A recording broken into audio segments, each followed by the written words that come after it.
Bonjour colonel. Bonjour. Il y a quelques années, je me souviens, un slogan de l'armée de l'air annonçait «Il faut toute une armée pour faire voler nos avions». Ce qui peut étonner au premier regard dans ce job dating, c'est justement, et c'est d'ailleurs une très bonne chose, la diversité des postes et des profils. L'armée de l'air ne recrute pas que des pilotes et des soldats, pas que des durs. Oui, c'est vrai, et je vous rejoins tout à fait sur l'idée que ce slogan, il a bien marqué. C'est une campagne de pub qui a très bien marché. Donc, il est vrai que dans le métier de pilote, on avait peu de difficultés à recruter. Mais il est important de chasser des idées préconçues. Les idées préconçues comme quoi il faudrait faire des hautes études scientifiques pour rentrer dans l'armée de l'air, qu'il faudrait avoir une vue parfaite, qu'il faudrait que seuls les hommes y arrivaient. Eh bien non, tout ça c'est faux.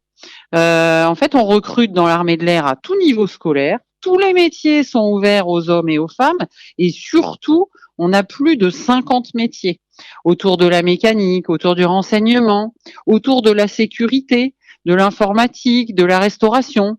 Et la base d'Istres, eh ben, écoutez, vous avez parlé de plus de 2000 personnes, effectivement, mais chaque année, on recrute à peu près 180 personnes au moins par an. Donc, vous savez, on a encore de la place. Alors, colonel, je rappelle que vous dirigez cette base aérienne. C'est un job dating ouvert aux 17-29 ans, en gros. Mais le rapport des jeunes au travail a changé dans notre société. La crise du Covid a certainement accéléré cette mutation. Aujourd'hui, on se rend compte, nous, à Maritima, que les jeunes, ils cherchent aussi de l'autonomie, du sens, qu'ils sont parfois prêts à refuser un emploi qui ne leur correspond pas. En quoi, de votre point de vue, l'armée de l'air peut coller à cette ère du temps ? Alors, vous avez cité la crise du Covid. Je trouve que c'est assez intéressant parce que la crise du Covid a révélé, même chez ces jeunes, le besoin d'être sécurisé dans un emploi. Et s'il y a bien une institution qui permet d'offrir un emploi sécurisé, c'est l'armée. Et l'armée de l'air et de l'espace en particulier. Et puis, donner du sens, eh ben, ça me fait plaisir d'entendre ça aussi, parce que je pense que c'est vraiment le cœur de l'engagement de l'aviateur, du militaire, de s'engager pour donner du sens à sa vie.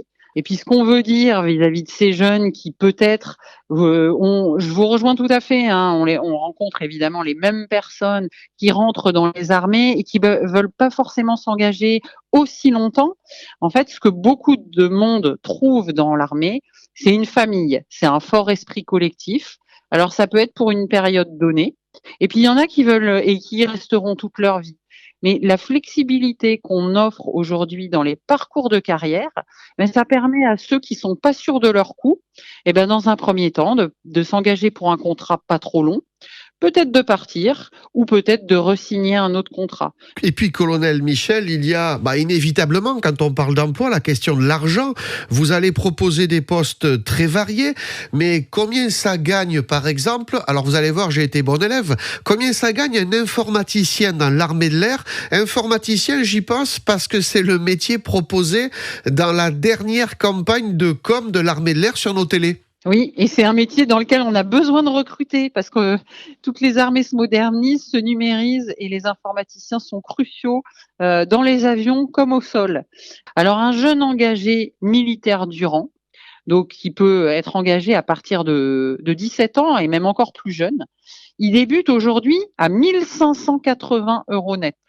Ça, c'est la solde de départ, C'est très avec clair déjà. la possibilité d'être logé, d'être nourri gratuitement et d'être habillé. Et avec, et ça c'est vraiment important, cette possibilité quasi inévitable et évidente de grimper les échelons sociaux et donc les échelons de rémunération au long de la carrière. Colonel Michel, je rappelle que vous dirigez cette base aérienne d'Istres, la BA 125. Ce job dating sur votre base, c'est mercredi 20 mars de 9 à 16 heures. Mais on n'entre pas évidemment n'importe comment sur une base militaire. Alors, comment on fait ? Est-ce qu'il faut s'inscrire ?